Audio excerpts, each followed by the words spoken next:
আল্লাহ বলেন, ইন্না আকরামাকুম ইনদাল্লাহি আতকাকুম, নিশ্চয় তোমাদের মধ্যে আল্লাহর কাছে তারাই সম্মান মর্যাদার অধিকারী, যাদের অন্তরে তাকওয়া বেশি। আমার দয়াল নবী দশম হিজরিতে আরফাতের মাটি বলছেন, লা ফাদিলাতাল আরাবি আলাল আজমি ওয়ালাল আজমি আলাল আরাবি ওয়ালাল আহমার আলাল আসওয়াদ ওয়ালাল আসওয়াদ আলাল আহমার ইল্লা বিতাকওয়াল্লাহি আযজা ওয়া জাল্লা। আমার নবী দশম হিজরিতে বিশ্ববাসীর উদ্দেশ্যে বলছিলেন, হে আমার সাহাবায়ে কেরাম, হে আমার উম্মত, অনারবীদের উপর আরবীদের কোনো মর্যাদা নাই, আরবীদের উপর অনারবীদের কোনো মর্যাদা নাই, কালো মানুষের উপর সাদা মানুষের কোনো মর্যাদা নাই, সাদা মানুষের উপর কালো মানুষের কোনো মর্যাদা নাই। সাদা বলো কালো বলো, আরবের মানুষ আজমে, সারা পৃথিবীর মুমিন মুসলমান এক সমান। তবে একে অপরের উপর প্রাধান্য নেওয়ার একটি মাত্র মাপকাঠি আছে, ওই মাপকাঠির নাম তাকওয়া। 90% মুসলমান হওয়া সত্ত্বেও এখানে কোরআন সুন্নাহর শাসন ব্যবস্থা নেই। কোরআন সুন্নাহর শাসন ব্যবস্থা না থাকার কারণে রাসূল করিম সাল্লাল্লাহু আলাইহি ওয়াসাল্লাম যে শিক্ষানীতি জাতিকে উপহার দিয়েছেন, রাসূল করিম সাল্লাল্লাহু আলাইহি ওয়াসাল্লাম যে শিক্ষানীতি জাতিকে উপহার দিয়েছেন, এই বিষয়ে আমরা অধিকাংশ মুসলমান একেবারে অজ্ঞ। মুসলমানের জন্যে এর চেয়ে বড় দুর্ভাগ্যের বিষয় আর কি হতে পারে। আল্লাহর খলিল সৈয়দুনা ইব্রাহিম আলাইহিস সালাম প্রিয় ছেলে ইসমাঈল আলাইহিস সালাম দুইজনেই আল্লাহর নির্দেশে মহান রব্বুল আলামিনের খানায়ে কাবা পুনর্নির্মাণের পরে আল্লাহর খলিল ইব্রাহিম আলাইহিস সালাম অনেক দোয়া করেছিলেন। তন্মধ্যে একটা দোয়া, রব্বানা ওয়াবআস ফীহিম রাসূলাম মিনহুম ইয়াতলু আলাইহিম আয়াতিকা ওয়া ইউআল্লিমুহুমুল কিতাবা ওয়াল হিকমাতা ওয়া ইউযাক্কিহিম ইন্নাকা আনতাল আজিজুল হাকীম।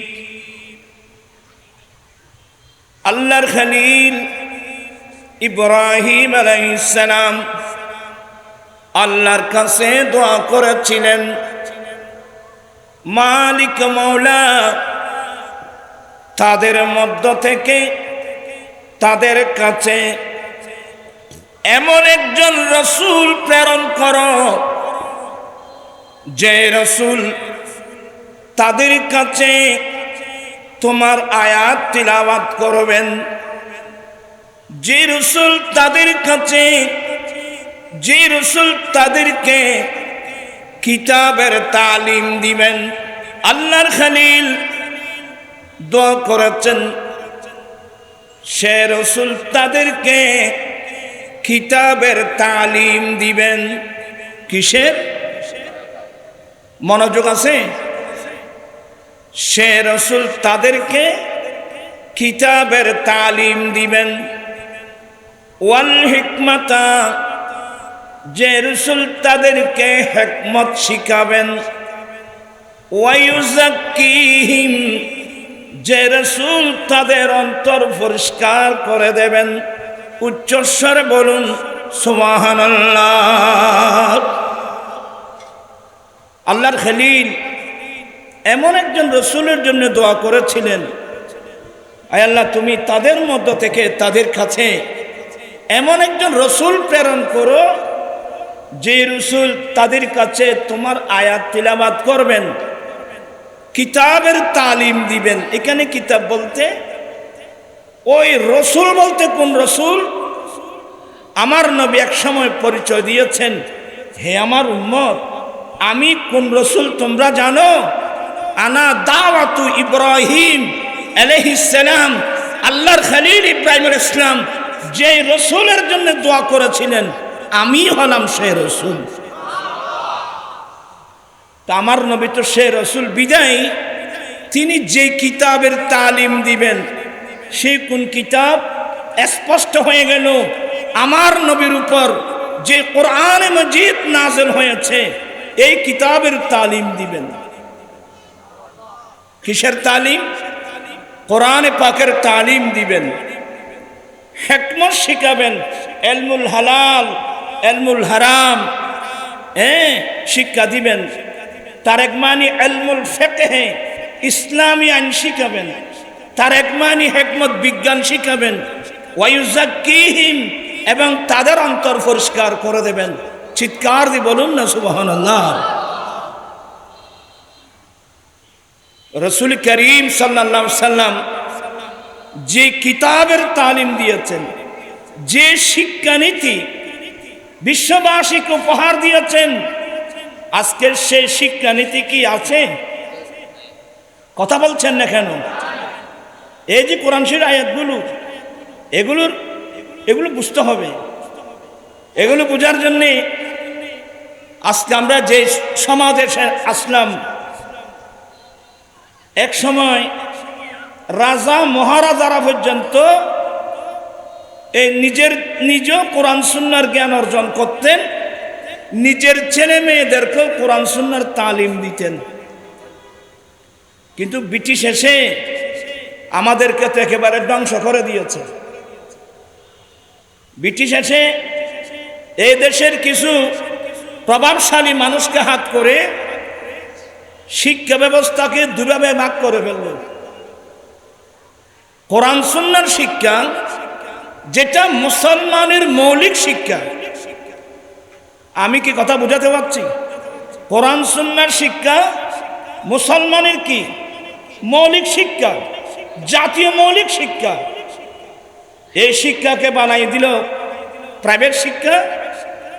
আর স্কুলের যে একটা নতুন পদ্ধতি ওরা শিক্ষানীতি দিয়েছেন, অর্থাৎ স্কুলের যে শিক্ষা, এই শিক্ষাকে বানিয়ে দিল জাতীয় শিক্ষা। এই যে আজকে আমাদের দেশে কেজি স্কুল, কিন্ডারগার্টেন, আশা, প্রত্যাশা, নাজওয়ান, ব্রাক, কত নামের স্কুল, অমুক স্কুল অ্যান্ড কলেজ, অমুক স্কুল অ্যান্ড কলেজ, গলি গলি স্কুল। স্কুল তো ভালো, স্কুল তো খারাপ না, কিন্তু আমার প্রশ্ন হলো, সেই স্কুলের সিলেবাসে কোরআন শরীফ নামক কোনো সাবজেক্ট আছে? কথা বলছেন না কেন? কোরআন শরীফ নামক কোনো সাবজেক্ট আছে? হাদিস শরীফ নামক কোনো সাবজেক্ট আছে? হলো কি বলেন তো? আজকে জাতীয় শিক্ষার প্রতি মানুষ দুর্বল, যার কারণে আমাদের অধিকাংশ ছেলে মেয়েরা আমরা পাঠিয়ে দিচ্ছি কোথায়? স্কুলে। কিন্তু সেই স্কুলের তো সিলেবাসে আল্লাহর কোরআনও নেই, হাদিস শরীফ নাই, যার কারণে অধিকাংশ মুসলমানরা ইসলামী আহকাম সম্পর্কে একেবারে না জানলে বলেও চলে। আমরা এমন এক যুগে আসলাম যে সময়ের মধ্যে হালাল হারাম কোনো কি নেই, হালাল হারাম কোনো পার্থক্য নেই। হালাল কাকে বলে, হারাম কাকে বলে? এখন তো হালাল হারাম মিশ্রিত, হালাল হারাম মিশ্রিত।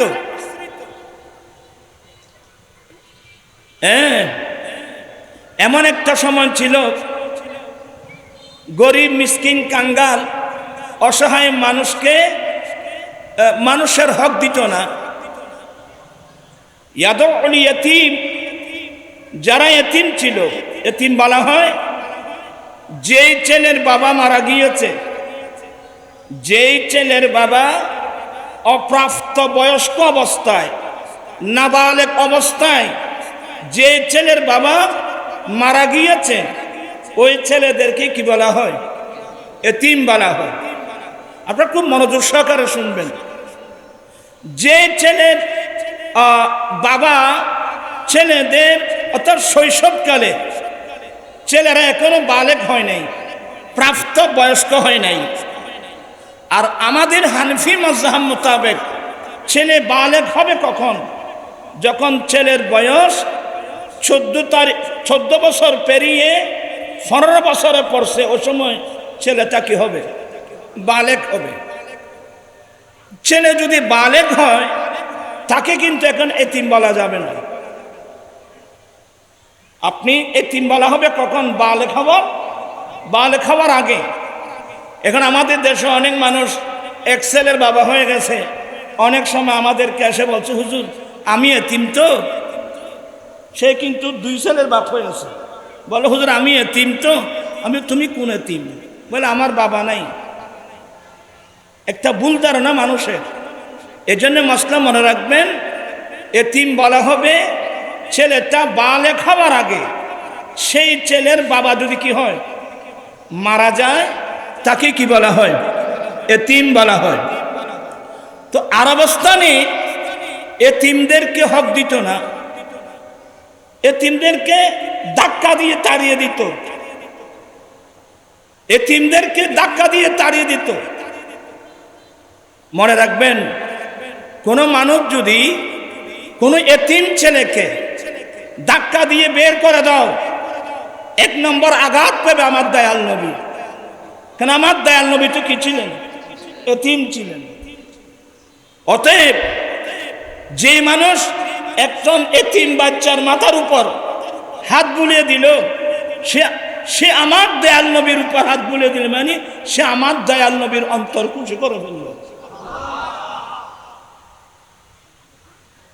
যেখানে আমার আল্লাহ আমার নবীকে নির্দেশ দিয়েছেন, ওয়া আম্মা সাইলা ফালা তানহার, হে নবী আপনার দরবারে এখানে অনেক ভিক্ষুক আসবে, অনেক মিসকিন আসবে, অনেক ভিক্ষুক আসবে। কোনো ভিক্ষুক মিসকিন কাঙ্গালকে আপনি আপনার দরওয়াজা থেকে খালি হাতে ফিরাবেন না।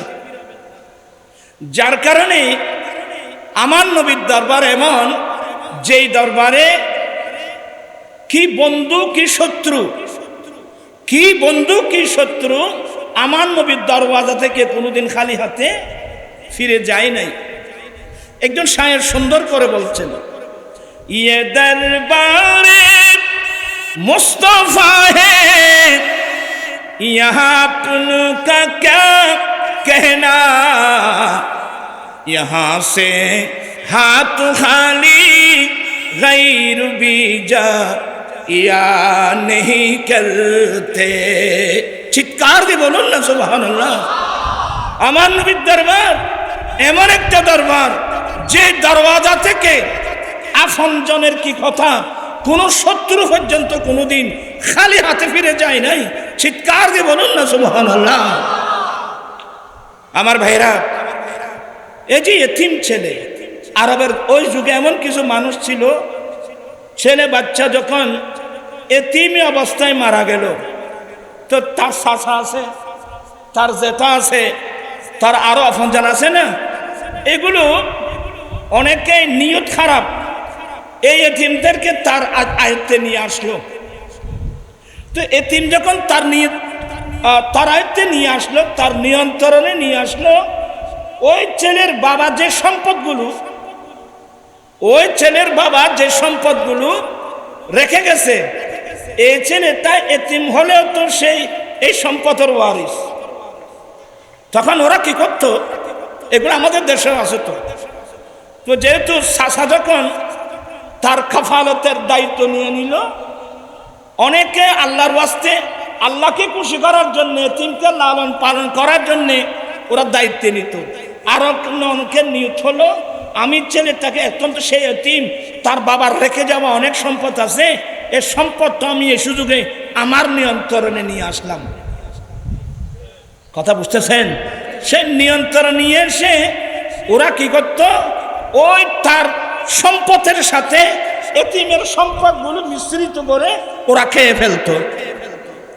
আমার আল্লাহ এই আয়াতের মধ্যে সেটাই বলছেন, ওয়াতুল ইয়াতামা আমওয়ালাহুম, এ আমার বান্দা তোমরা এতিমের সম্পদ এতিমকে দিয়ে দাও, এতিমের মাল এতিমকে দিয়ে দাও, এতিমের সম্পদ এতিমকে দিয়ে দাও।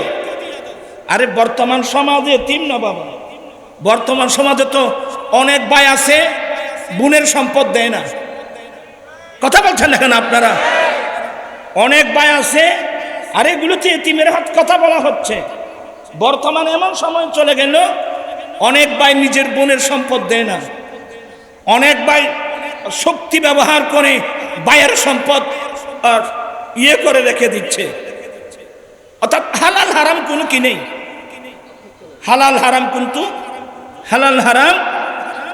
দেখেন আমার রাসূল হাদিসে কি বলছেন, আল্লাহর নবী বলেন, লা তুকবালুস সালাতু বিগাইরি তুহুরিন ওয়ালা সাদকাতু মিন গুলুল। আপনার কি মনোযোগ এখানে আমার দিকে আছে? আমি একটা ক্লাস করতেছি। আমার নবী বলেন, পবিত্রতা অর্জন করা ছাড়া কেউ যদি নামাজ পড়ে সেই নামাজ আল্লাহর দরবারে কবুল হবে না। লা তুকবালুস সালাত, নামাজ কবুল করা হবে না। সেই যদি অপবিত্র অবস্থায় নামাজ পড়ে সেই নামাজকে আল্লাহর দরবারে কবুল হবে? হবে না। আরেকটা জিনিস, ওয়ালা সাদকাতুম মিন গুলুল, মালে গুলুল, মালে গুলুল বলা হয়। আমার দয়াল নবীর একটা বৈশিষ্ট্যতা হলো মালে গনিমত আমার নবীর জন্য হালাল করা হয়েছে। আমার নবীর উসিলা কিয়ামত পর্যন্ত উম্মতে মুহাম্মদের জন্য মালে গনিমত হালাল করা হয়েছে। তো মালে গনিমত আপনারা বুঝেন নাই। মালে গনিমত বলা হয় যুদ্ধের মাঠে কাফেররা পরাজিত হয়ে যুদ্ধের মাঠ ত্যাগ করার সময় তারা যে সম্পদ যুদ্ধের মাঠে ফেলে গেছে। আপনারা কি কথাগুলো বুঝতেছেন? যেমন আফগানিস্তানের জমিনে আমেরিকা পালিয়ে যাচ্ছিল, আমেরিকা চলে যাওয়ার সময় যে অস্ত্র শস্ত্র আফগানিস্তানের মধ্যে ফেলে চলে গেল, এগুলো মুসলমানের জন্য মালে গুলুল। এরা পুরা অনেকবার বলছে আমাদের ঠ্যাংগুলো আমাদের অস্ত্রগুলো ওয়াপস ফিরিয়ে দেন, কিন্তু আফগানিস্তানের মানুষ এগুলো তাদেরকে ফিরিয়ে দেয় নাই। কারণ আমার রাসূলের শরীয়ত মোতাবেক এটা মালে গনিমত, এটা গনিমতের মাল। আমি কি বুঝাতে পারছি? আরেকটা মাল হলো মালে ফাই। মালে ফাই মানে যুদ্ধ হয় নাই, যুদ্ধ ছাড়া কাফের মুশরিকরা যদি যুদ্ধের মাঠে তাদের মাল সম্পদ ফেলে এমনি পালিয়ে যায়, যুদ্ধ কিন্তু হয় নাই, এমনি পালিয়ে গেল, এই মালগুলোকে বলা হয় কি? মালে ফাই। আর গনিমতের মাল বলা হয় যুদ্ধ করে যুদ্ধে পরাজিত হয়ে কাফের মুশরিকরা যে মালগুলো যুদ্ধের ময়দানে ফেলে গিয়েছে, এই মালগুলোকে বলা হয় কি? মালে গনিমত। সবার মনোযোগ আছে তো? তো আমার রাসূল গনিমতের মাল এখনো বন্টন করেন নাই। একজন সাহাবার কাছে কি রাখলেন? আমানত রাখলেন। ওই গনিমতের মালগুলো বন্টন করা ছাড়া, বন্টন করার আগে একজন সাহাবার কাছে নবী আমানত রাখলেন।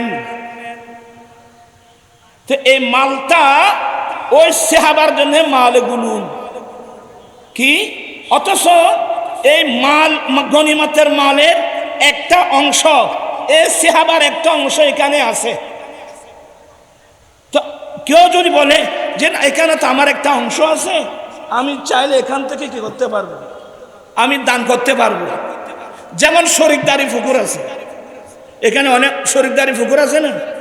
আমি পুকুরে জাল মারলাম, মাছ ধরলাম, আমি অন্য শরীরদারকে না বলে, তা আমি যদি বলি যে না এখানে তো আমার একটা অংশ আছে, আমি এখান থেকে অন্য গরিব মানুষকে কি করতে পারবো? দান করতে পারবো। আমার দয়াল নবী বলেন, গনিমতের মাল এখনো বন্টন করা হয় নাই। যে সাহাবার কাছে গনিমতের মাল আমানত রাখা হলো, সে কিন্তু বন্টন করার আগে এইখান থেকে কোনো গরিব মিসকিন কাঙ্গালকে দান করতে পারবে না। যদি বা সেখানে তার একটা অংশ আছে, বন্টন করার আগে তার আমার একটা অংশ এখানে অবশ্যই আছে, তাই বলে এখান থেকে দান করলে সেই দান আল্লাহর দরবারে কবুল হবে না। আমি আসলে অনেক কথা বলতেছি আপনাদেরকে এই আয়াতের আলোকে, এটাকে মাল গনিমত বলা হয়।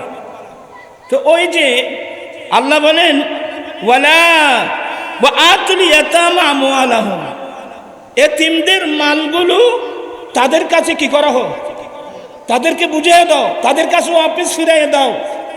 ওয়ালা তাতাবাদদালুল খাবিসা বিত-তাইয়্যিব, এখানে খবিস মানি না পাক, তৈয়ব মানি পাক। কি মানি?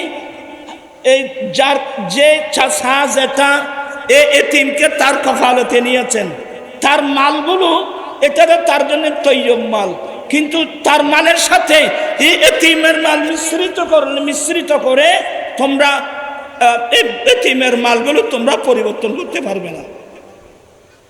আপনারা কি কথাগুলি বুঝতেছেন? এ তার নিজস্ব মাল হলো তৈয়ব, আর এতিমের মাল তো তার জন্য কি না জায়েজ। তাহলে ওয়ালা তাতাবাদদালুল খাবিসা বিত-তাইয়্যিব, তুমি তৈয়বের বিনিময়ে খবিসকে তুমি গ্রহণ করো না, পরিবর্তন করো না। কি মানি? তুমি এতিমের মালগুলো তোমার মাল দিয়ে কি করতে পারবে না, পরিবর্তন করতে পারবে না। এতিমের মাল এতিমকে কি দিতে হবে? কথা বুঝতেছেন? এতিমের মাল এতিমের কাছে বুঝাই দিতে হবে, তুমি রাখতে পারবে না। তবে এখানে ফুকাহে কেরামের একটা বিরাট বিশেষ আছে যে এতিমকে লালন পালন করতে গিয়ে এতিমের জন্য তার মাল থেকে মাল খরচ করা যাবে কি না, এটা একটা আলাদা বিষয়। তবে কথা হলো কারণ নিয়ন্ত্রণে যদি কোনো এতিম মিসকিন কাঙ্গালের মাল যদি থাকে, এই মালগুলো তাদেরকে কি করতে হবে? মালগুলো ওয়াপস দিয়ে দিতে হবে। কথা বুঝতে পারছেন? হালাল হারাম মিশ্রিত করে কোনো মাল খাওয়া যাবে না।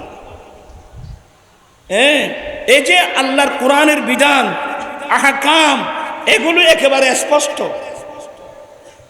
কিন্তু আরবস্থানে এমন হতো, কোন মহিলার স্বামী যদি কি হতো, মারা যেত, কোন মহিলার স্বামী যদি, আপনাদের মন খেয়াল বোধহয় এখানে নেই, কোন মহিলার স্বামী যদি কি মারা যেত, তখন পার্শ্ববর্তী মানুষ এই মহিলাকে কোথাও বিবাহ দেওয়ার জন্য দিত না। তার নিয়ত কি? তার নিয়ত হলো তার স্বামী যখন মারা গেল, তার স্বামীর রেখে দেওয়ার সম্পদগুলো এই মেয়েটা যদি আমার নিয়ন্ত্রণ রেখে দিই, তাহলে মালগুলো আমার আয়ত্তে থাকবে। উদ্দেশ্য হলো তার মালগুলো কি করা? আত্মসাৎ করা। কথা বুঝাচ্ছেন? আসলে আমরা এমন এক দূরে আসলাম, অলিকুল সম্রাট মাহবুবে সুবহানি আশিক ইজদানি পীর লাসানি পীর মীর মুহিউদ্দিন হযরত আব্দুল কাদের জিলানী রাহমাতুল্লাহ আলাইহি বলেন, আমি বাগদাদের জমিনে বরাবর 40 দিন পর্যন্ত উপবাস ছিলাম। আমি আব্দুল কাদের বাগদাদের জমিনে 40 দিন যাবত উপবাস ছিলাম, হালাল রিজিক না পাওয়ার কারণে। আপনারা কথাগুলো বুঝতেছেন? হালাল রিজিক না পাওয়ার কারণে আজকে এই যুগে অনেক এতিম মিসকিনের মালগুলো নিজের মালের মতো করে খেয়ে ফেলতেছে। আমার আল্লাহ স্পষ্ট বলে দিয়েছেন, ওয়াতুল ইয়াতামা আমওয়ালাহুম, এতিমদের মাল ওয়াপস দিয়ে দাও। তুমি এতিমের মালগুলো তোমার মালের সাথে মিশ্রিত করে তোমরা আত্মসাৎ করো না। আর কোন মুসলমান কোন আত্মসাৎ করতে পারবে?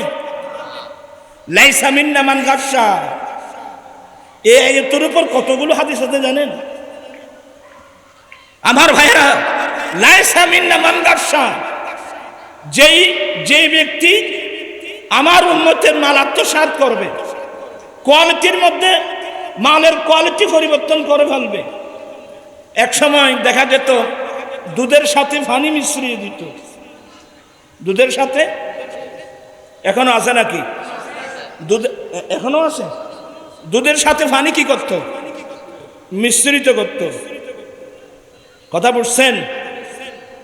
অনেক লম্বা আলোচনা, কিন্তু ইন্না আকরামাকুম ইনদাল্লাহি আতকাকুম, এই আয়াতের তাফসীরে আল্লাহ বলেন ইন্না আকরামাকুম ইনদাল্লাহি আতকাকুম, নিশ্চয় তোমাদের মধ্যে আল্লাহর কাছে তারাই সম্মান মর্যাদার অধিকারী যাদের অন্তরে তাকওয়া বেশি। আমার দয়াল নবী দশম হিজরিতে আরফাতের মাটি বলছেন লা ফাদিলাতাল আরাবি আলাল আজমি ওয়ালাল আজমি আলাল আরাবি ওয়ালাল আহমার আলাল আসওয়াদ ওয়ালাল আসওয়াদ আলাল আহমার ইল্লা বিতাকওয়াল্লাহি আযজা ওয়া জাল্লা।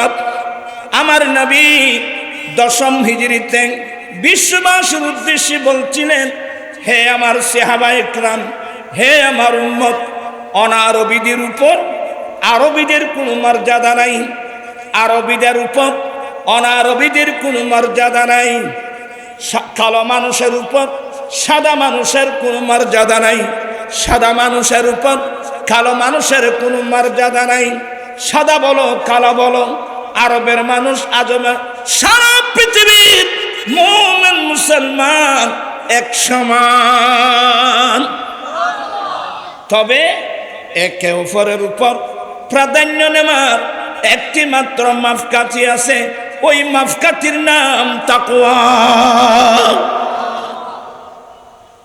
এই সম্পদটা অর্জন, এই তাকওয়া জিনিসটা আপনার মধ্যে থাকলে আপনি কোনোদিন এতিমের হক, গরিবের হক, মিসকিনের হক, আরেকজনের হক কোনোদিন আপনার মালের সঙ্গে মিশ্রিত করে অন্য কোনো মানুষের মাল আপনি কোনোদিন খেতে পারবেন না, আপনি আত্মসাৎ কোনোদিন করতে পারবেন না।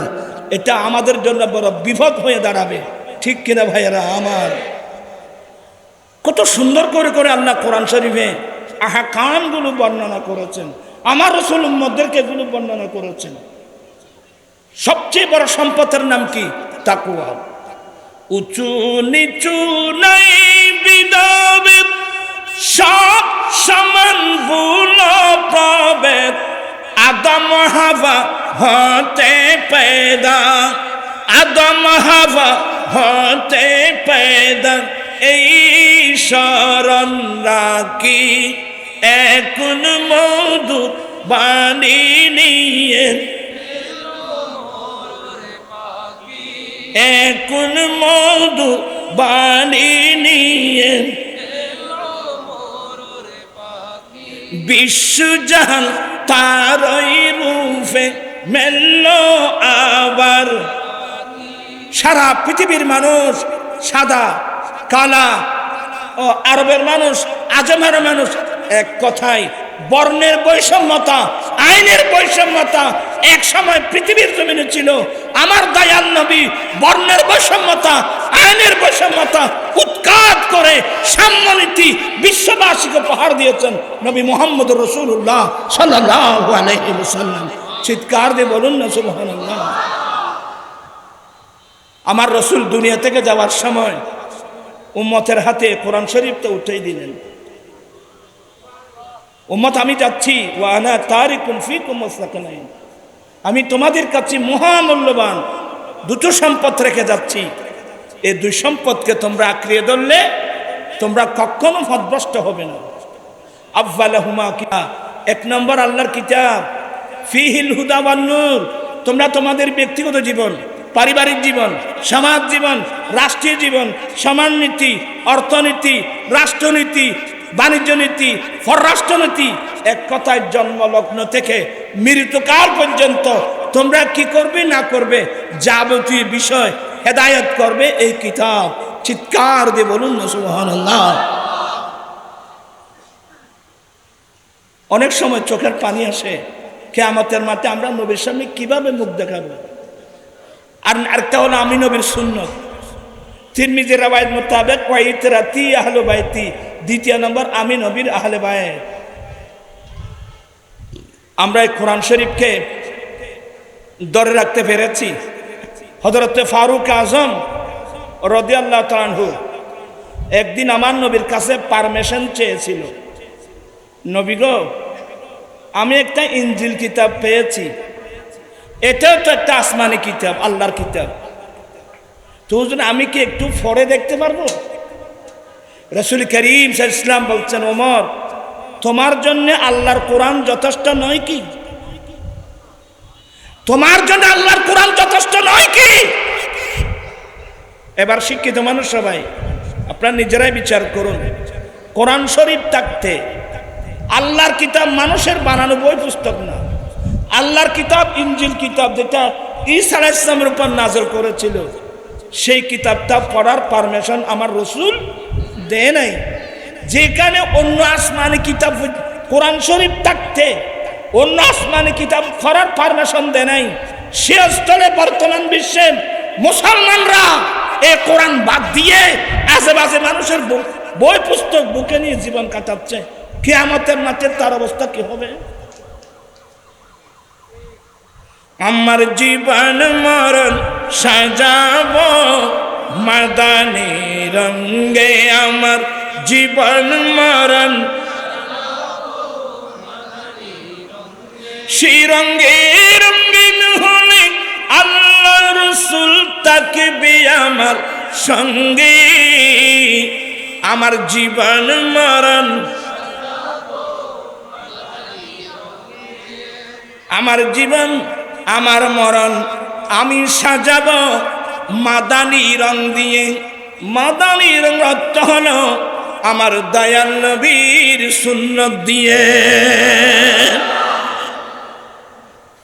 আমার দয়াল নবীর সুন্নত দিয়ে যদি আমরা আমাদের জীবনকে সাজাতে পারি, কবরে, হাসরে, কিয়ামতের কঠিন দিনে আমার পাশে আপনার পাশে কেউ নাই, আমার দয়াল নবী তো থাকবেন।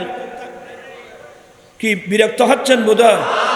খলিফাতুল মুসলিমিন ওমর ফারুক রাদিয়াল্লাহু তাআলা আনহু ছদ্মবেশে সারা রাত মদিনা শরীফ পাহারা দিতেন। একটু আমার দিকে তাকান বাবা, ছদ্মবেশে মদিনা পাহারা দিতেন। এই অভিভাবক কিন্তু এখন নাই বাবা। হ্যাঁ, এই অভিভাবক আমরা পাবো কই? হায় হায়। তো একদিন গভীর রাত মদিনা শরীফের অনেক দূরে একটা ছোট খেজুর পাতার বানানো ঘর, চেরাগ জ্বলতেছে, ছোট করে চেরাগ জ্বলছে। তো দুই মহিলার কথা কাটাকাটি হচ্ছে। এরা গরিব মানুষ, হ্যাঁ, ইয়ের ঘর আর কি, খেজুর পাতা দিয়ে বানানো গরিব মানুষ।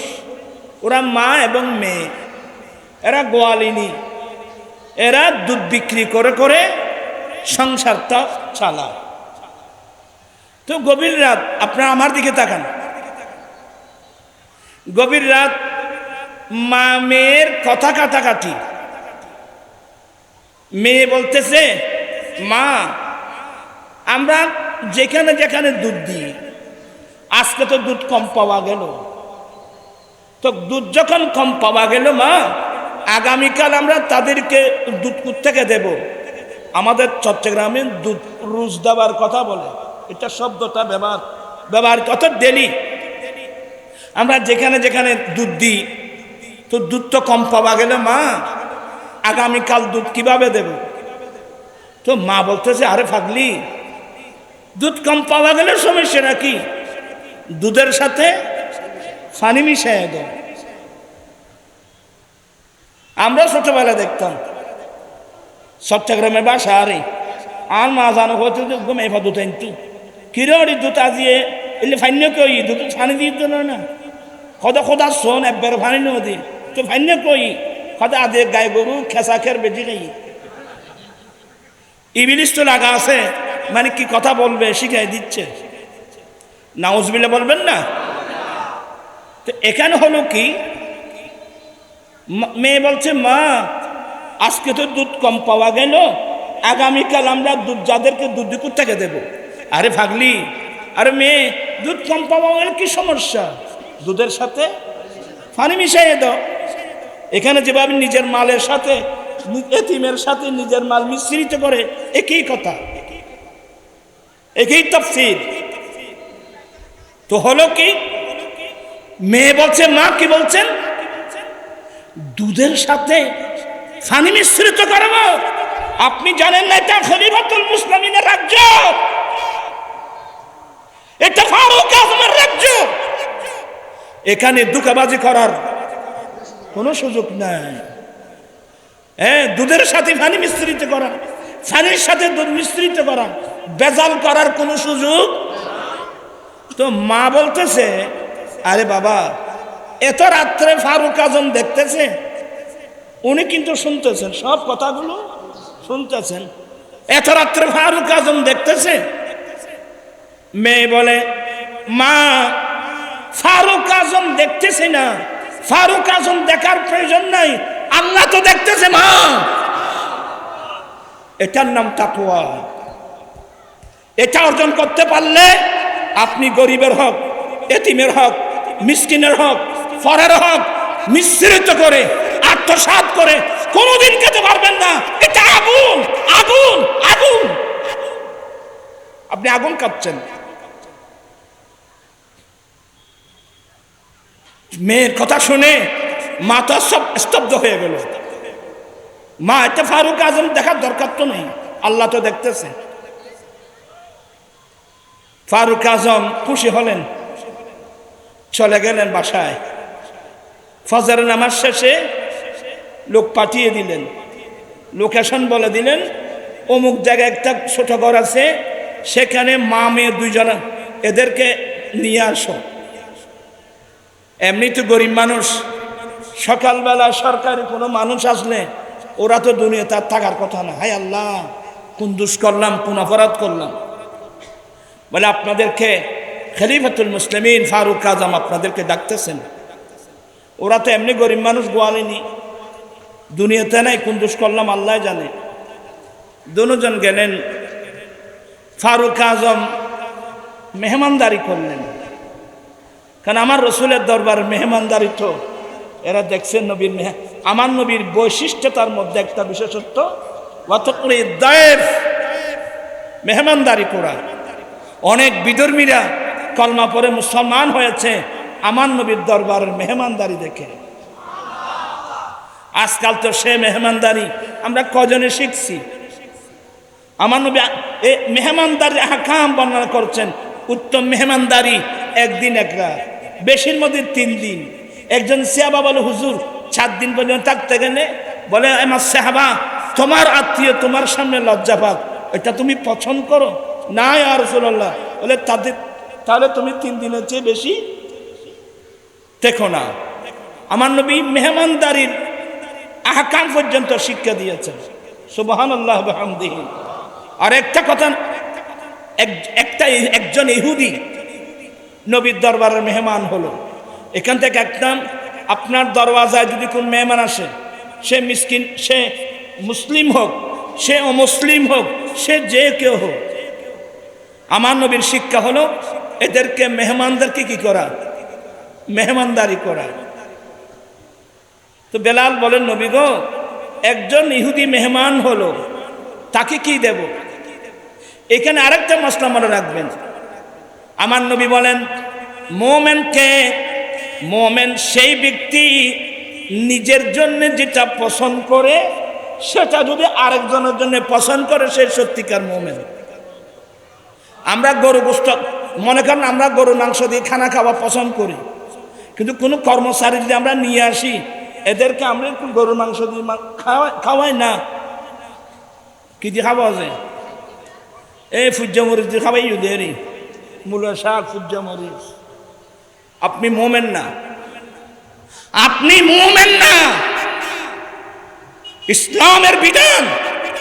বদরের যুদ্ধে 70 জন কাফের মরল, 70 জন কাফের বন্দী হলো।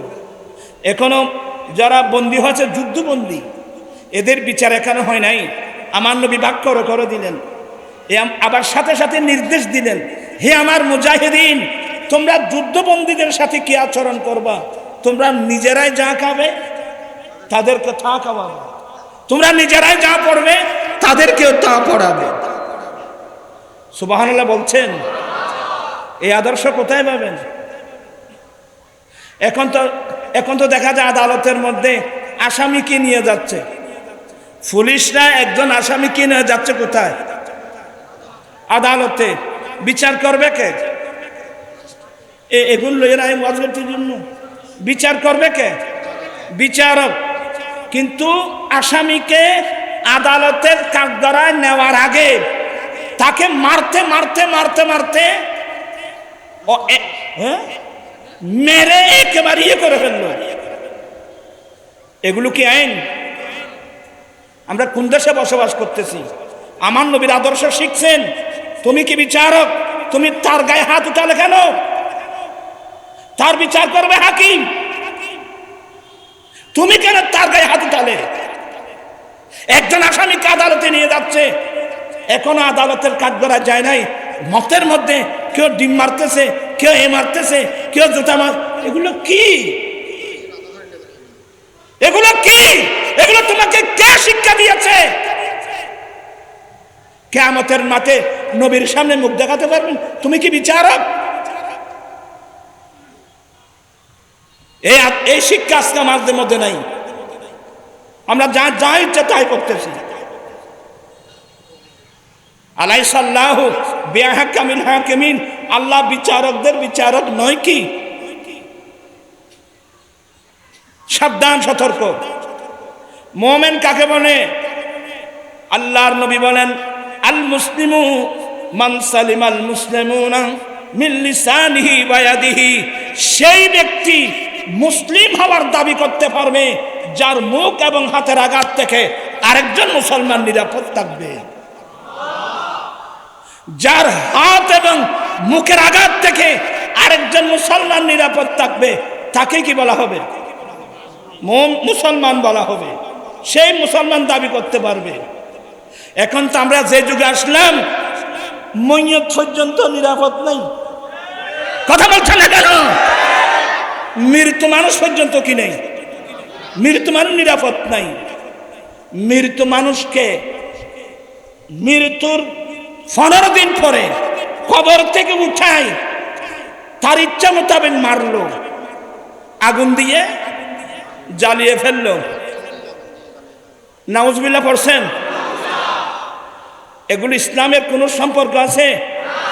যেখানে আমার রাসূল বলছেন, আমার নবী বলেন, লা ইউআযাব বিআযাবিল্লাহ, আল্লাহর শাস্তি তুমি দিতে পারবে না।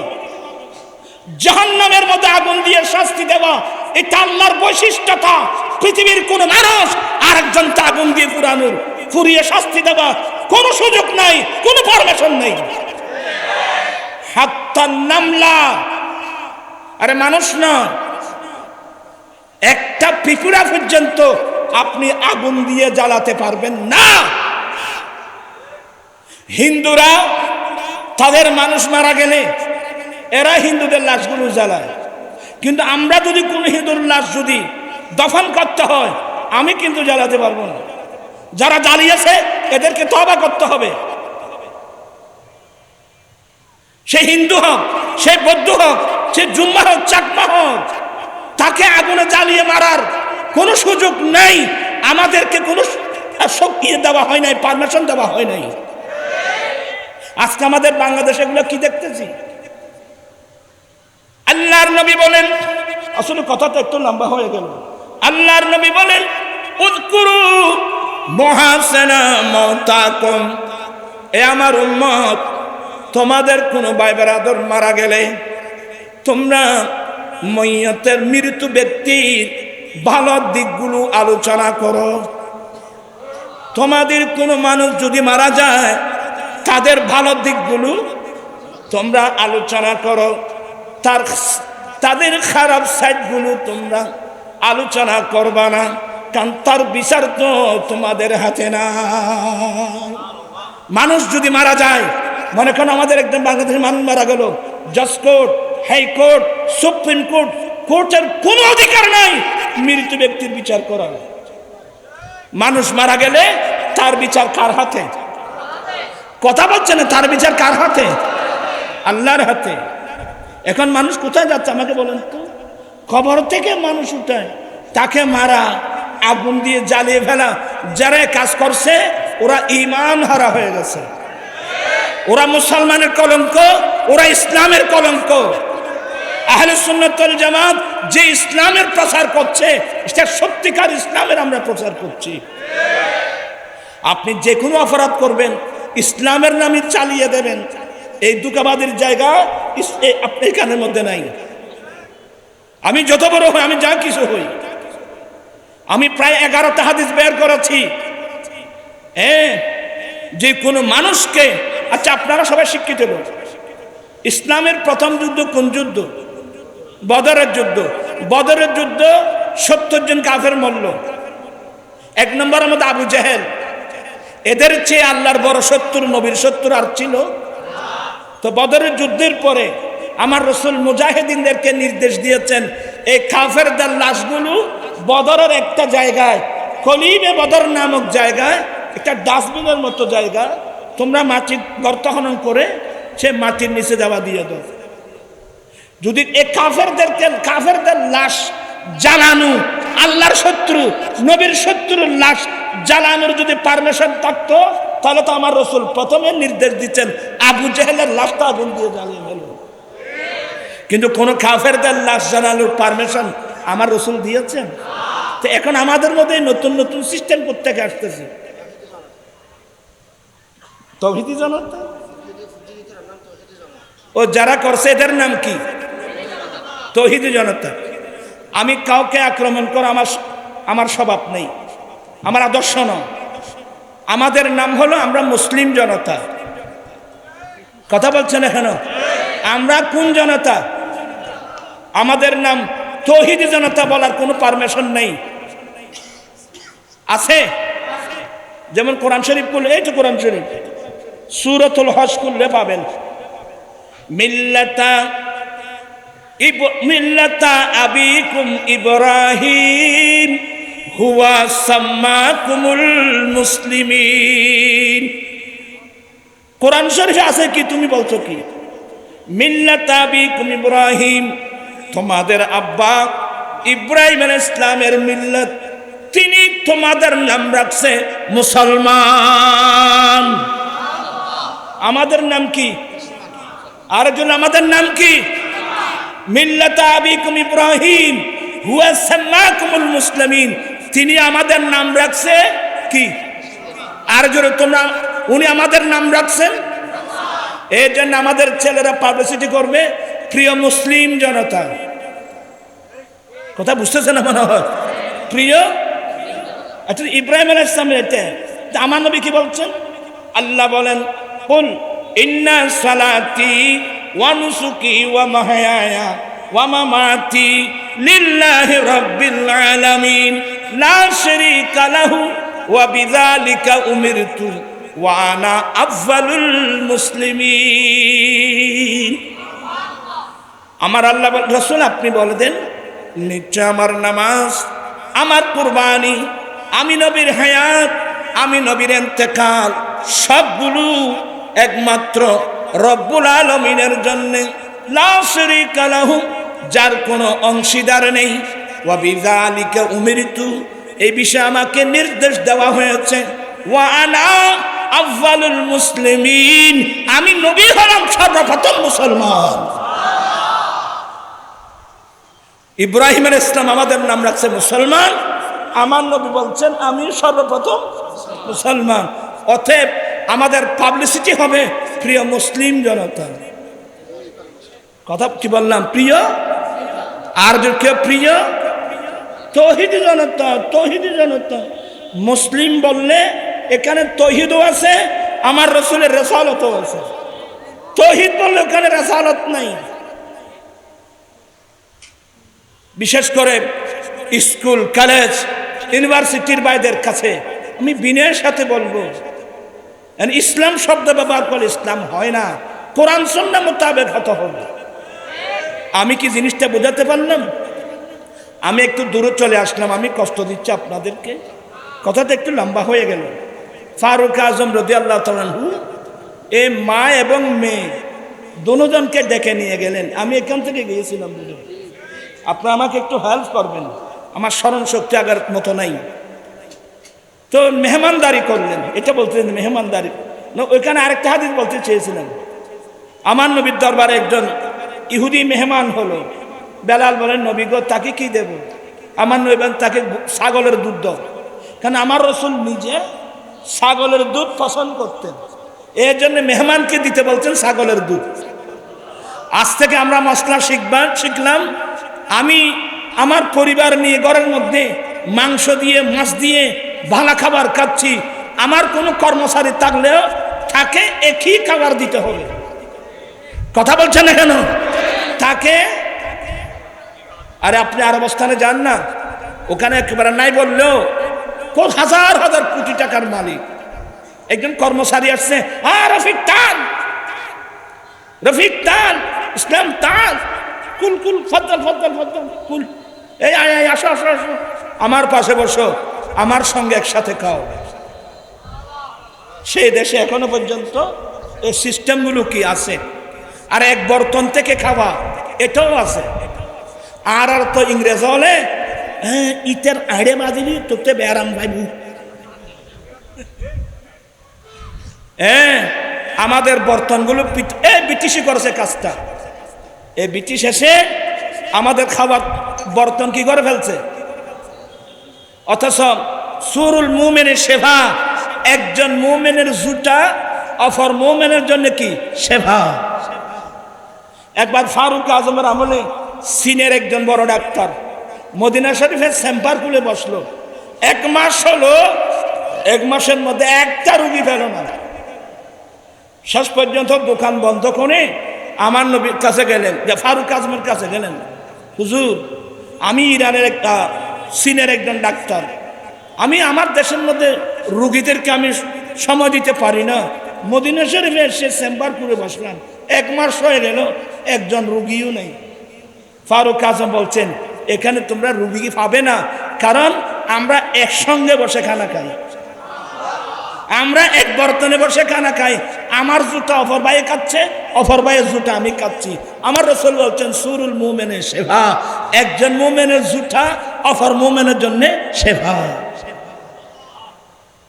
আমাদের দেশে যে রোগ বাড়ছে না, বর্তন ফ্র্যাকচার করতে করতে করতে করতে আস্তে আসলে আমরা পানির গ্লাস পর্যন্ত পৃথক, মানে ওয়ান টাইম, মানে এই দুঃখ ইসলামকে কোথায় নিয়ে গেছে মুসলমানরা, ওয়ান টাইম। এগুলো বলার আর ইয়া নেই, অনেক দূরে চলে আসলাম। বেলাল, তুমি ওনাকে কি দাও? দুধ দাও। তো আরবস্থানের ছাগলের দুধ 1 বালতি। এই জন্য আরবস্থানের ছাগলের পিস্তানগুলো রুমাল দিয়ে ফিটের সাথে বেঁধে দিতে হয়। আল্লাহ কি বরকত দিয়েছেন মক্কার মদিনার জমিনে। তো 1 ছাগলের দুধ দিলেন, সে গড় করে খেয়ে ফেললো। আরে বাবা, বেলাল বলেন, ভাই আর লাগবে? আর হলে হতেন যে তুই হত্তর করতে 1 ছাগলের দুধ, বলে ভাই আর লাগবে? থাকলে ভালো। আর 1 ছাগলের দুধ দিলেন, হট করে খেয়ে ফেললো। বেলাল বলেন, ভাই আর লাগবে? বলে থাকলে ভালো। আর 1 ছাগলের দুধ দিলেন। এইভাবে এই রাত্রে সে 7 ছাগলের দুধ পান করেছে। আল্লাহ জানে তার ফেরিবে কয় ছাগলের দুধ, 7 ছাগলের দুধ। তো খাওয়ার পরে বস আর খাবো না। তো সে বিছানায় শুয়ে শুয়ে গবেষণা করতেছে, আমি আমার জীবনে কত রাজা মহারাজার দরবারে গিয়েছি, আমি আমার লাইফে জীবনে কত রাজা মহারাজার দরবার গিয়েছি, মুহাম্মদ ইসলামের দরবারে যে মেহমানদারি দেখলাম পৃথিবীর কোথাও সেই মেহমানদারি দেখলাম না। বিদার ডান হাতে নাও, ডান বাম, আমরা বর্তমান যুগের ডান বাম চিনি, ডান বাম বুঝি, ডান হাতে নাও এক নম্বর। দ্বিতীয় নম্বর, বসে পান করো। আমার নবী বলেন লা তাশরিবু কাশুরবিল বাইর, উম্মত তোমরা ওঠের ন্যায় পান করো না, তোমরা ওঠের মতো পান করো না। ওঠ দাঁড়িয়ে দাঁড়িয়ে পান করে, তোমরা বসে বসে পান করো। ওঠ এক ডুগে খায়, তোমরা তিন ডুগে খাও। ওঠ বিসমিল্লাহ পড়ে না, তোমরা বিসমিল্লাহ পড়ো। খাওয়ার পরে ওঠ আলহামদুলিল্লাহ পড়ে না, তোমরা আলহামদুলিল্লাহ বলো। সে আশ্চর্য হয়ে গেল, একটা দুধ খেতে এতগুলো সিস্টেম। এক নম্বর ডান হাতে নাও, দ্বিতীয় নম্বর বসো, তৃতীয় নম্বর বিসমিল্লাহ পড়ো। কি তোমারা বিসমিল্লাহ পড়ো না? মিশা থাকিল ভাবতে খানা দেখছি কি পিছা কথা বিসমিল্লাহ বলছে, গরাজ দোয়া বেড়েছে, বিসমিল্লাহ নাই। আমরা খেতেও জানি না। বিসমিল্লাহ পড়ো। তৃতীয় নম্বর, তিন ডুকে খাও, এক ডুকে খাবে না। খাওয়ার পরে আলহামদুলিল্লাহ বলো। সে চিন্তা করতেছে ইসলাম ধর্ম এত এত সুন্দর, একটু দুধ থেকে এতগুলো সিস্টেম। এই নবীর সুন্নাত মোতাবেক সে যখন দুধ পান করলো, এক ছাগলের দুধ শেষ করতে পারে নাই, তার পেট ভরে গেছে। তা আমার রসুল যখন এই হাদিসটা শুনলেন, তো নবী বলছেন যে মোমেন খানা খায় এক হাত দিয়ে, কাফেররা খানা খায় 7 হাত দিয়ে। কথাটাকে আমি আপনাদেরকে বোঝাতে পারলাম? আপনাদেরকে আমি অনুরূপ বিনয়ের সাথে বলবো, আমাদের মধ্যে বড় বদ অভ্যাস, আমরা ঘরের মধ্যে ছেলেমেয়ে নিয়ে খোরমা বিরিয়ানি ফলো যে ভালো জিনিস খাই। আমরা যারা কর্মচারী আছে, গরিব মানুষ আছে, কর্মচারী আছে, এদেরকে আমরা খাবার দিই অন্য জিনিস। তাহলে এই আপনার এই আচরণে নবীর হাদিস মোতাবেক এখনো আপনি মোমেন হতে পারেন নাই। ইমানের শিক্ষা হলো আমি যেটা খাবো আরেকজনকে আমি সেটা খাওয়াবো। আচ্ছা, দেরি হয়ে গেল, এখানে হুজুর আসছেন, আয় দেরি করে ফেলাই। শামসুল আলম সিদ্দিকী, আমার জনাব মাওলানা সিদ্দিকী সাহেব আসছেন, উনি বক্তব্য রাখবেন। এগুলো যে আমাকে দিয়েছ ভালো করছো, খুবই দরকার। বর্তমান সমাজের মধ্যে আহকাম সম্পর্কে মানুষ জানে না। তো আমি একটু শেষ করে দিচ্ছি আপনাদেরকে।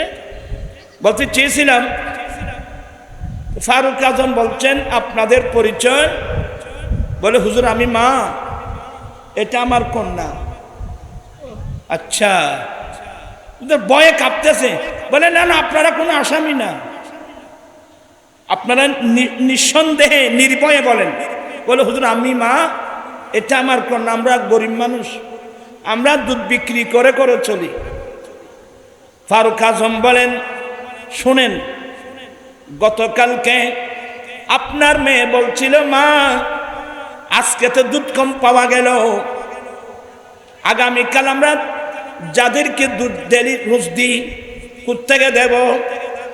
তো আপনি বলছিলেন যে আরে বাবা দুধ যদি কম পাওয়া যায় সমস্যা কি, দুধের সাথে পানি মিশ্রিত করে দাও। তো আপনার মেয়ে বলছেন কি মামা বলছেন, এটা ফারুক আজমের রাজ্য না, এখানে তো দুধের সাথে পানি মিশ্রিত করে ব্যবসা করার কোনো সুযোগ নাই, ধোঁকাবাদের সুযোগ নাই, এটা ফারুক আজমের রাজ্য। আপনি বলছিলেন যে আরে বাবা এত গভীর রাত্রে ফারুক আজম দেখতেছে শুনতেছে। তো আপনার মেয়ে বলছিল আরে মা ফারুক আজম দেখার দরকার তো নাই, আল্লাহ তো দেখতেছে। ওরা আশ্চর্য হয়ে গেল, কিরে এ রাতের বেলার ঘটনাটা হুজুর কিভাবে জানলেন? তো ফারুক আজমের টপ টপ টপ চোখের পানি বলছে আপনার, আমি চাচ্ছি আপনার মেয়েটা আমার ছেলেকে শাদী করাতাম। আল্লাহু আকবার বলছেন, আল্লাহু আকবার। আমার অন্তর চাচ্ছে আপনার মেয়েটাকে আমার ছেলেকে শাদী করাতাম। হুজুর কি বলছেন এগুলো? কোথায় আমরা বলিনি, আর কোথায় আপনি খলিফাতুল মুসলিমিন? আমি খলিফা, আপনি খলিফাতুল মুসলিমিনের ছেলে, আমার ছেলে দেন, আমার মেয়ে আনবেন? ফারুক আজমের চোখের পানি টপটপ করছে। বাবা, তোমরা আল্লাহর কানুন সম্পর্কে জানো না। ইন্না আকরামাকুম ইনদাল্লাহি আতকাকুম, আল্লাহর কাছে তোমাদের মধ্যে, আল্লাহর কাছে তারাই মর্যাদার অধিকারী, তারাই সম্মানের অধিকারী যাদের অন্তরের মধ্যে সবচেয়ে তাকওয়া বেশি। এই আয়াত মোতাবেক তোমরা গোয়ালিনি কোনো বিষয় না। তোমার মেয়ের অন্তরে আল্লাহর ভয় ছাড়া আর কিছুই না। তোমার মেয়ে আমার ছেলের উপযোগী। চিৎকার দিয়ে বলুন না সুবহানাল্লাহ। আপনারা আনবেন? আমরা আনবো?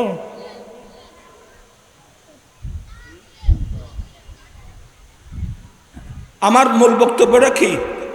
দুধের সাথে পানি মিশানো যাবে না, পানির সাথে দুধ মিশ্রিত করে ব্যবসা করা যাবে না। লাইসা মিন্না মান গাশশাব। আপনার হালাল মালের সাথে এতিমের হক, গরিবের হক, মিসকিনের হক মিশ্রিত করে খাওয়া যাবে না। এতিমের মালগুলো এতিমকে ওয়াপস করো। এতিমের মাল তোমার মালের সাথে মিশ্রিত করে খেতে পারবে না, পরিবর্তন করতে পারবে না।